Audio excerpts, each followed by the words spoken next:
Hi, my name is Sophia Muir, and this slideshow presentation will be done on World War I and how it affected fashion. World War I started in 1914 when Archduke Franz Ferdinand was assassinated.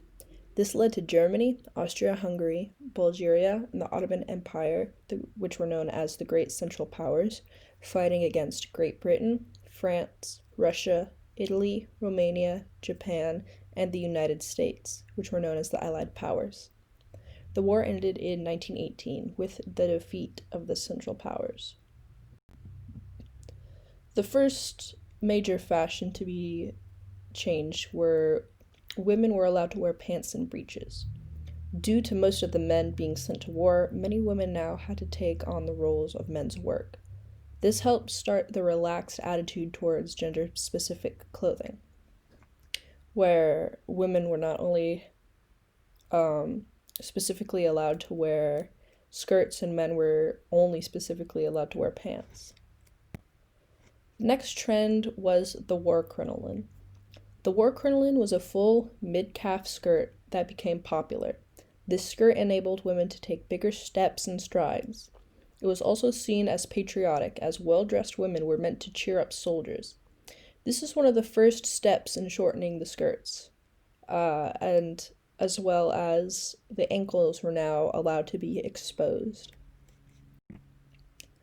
A great advancement for women's undergarments was the backless brassiere.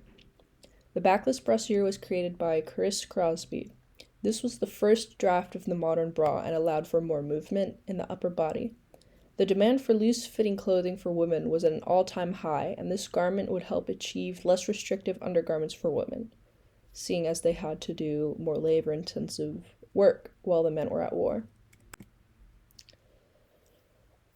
Now is the tailor-made. A woman's jacket called the tailor-made was a military-style sack-like jacket worn over a loose skirt. They were made to be a more comfortable option for women and to show their support for the troops. This would be the first iteration of a women's suit, and later you can see women's suits in the 80s known as power dressing. Trench coats were now worn by the everyday man. At first, trench coats were only worn by soldiers, but the men continued to wear the coats when returning from war, and soon it caught on. This helped the popularity of practical, comfortable clothing, as military-cut garments were less restrictive and tight to enable more movement. Perishing boots were a great advancement that were invented to help soldiers. To combat the flooding of the trenches, the army created the perishing boots. These boots were a change to the thin-soled shoes, as these boots had very thick soles. The soldiers would continue to wear the boots when returning from war, and soon they turned into the classic work boots. And as you can see, there's a bunch of little balls on the end to help with the flooding of trenches, which were not seen in normal shoes. The military blazer created a new type of cut for men's clothes. Instead of having tight sleeves, narrow shoulders, and a cinched waist, these new blazers had wider shoulders and a broad chest for greater movement in combat. This type of cut was so popular that it transferred over to the working class fashion. And it really helped with labor-intensive work in factories that were soon to come. Sweaters. Everyone started to wear sweaters. Usually sweaters would be reserved for the lower-class working man, but now the military started to wear sweaters. Because of this, the sweater became a piece of sportswear for the higher class. Wristwatches were a big advancement for soldiers. Wristwatches were very valuable because of their wartime use. The pocket watch wasn't practical for war unless the wristwatch surged in popularity.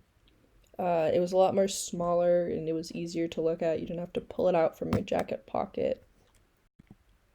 In conclusion, The war required new clothes that were comfortable, practical, and had easy mobility. This change in clothing is evident in both men and women's garments. The military style influence is also very present in order to show patriotism. And the war helped relax the strict gender rules for clothing. And these are my works cited. Thank you.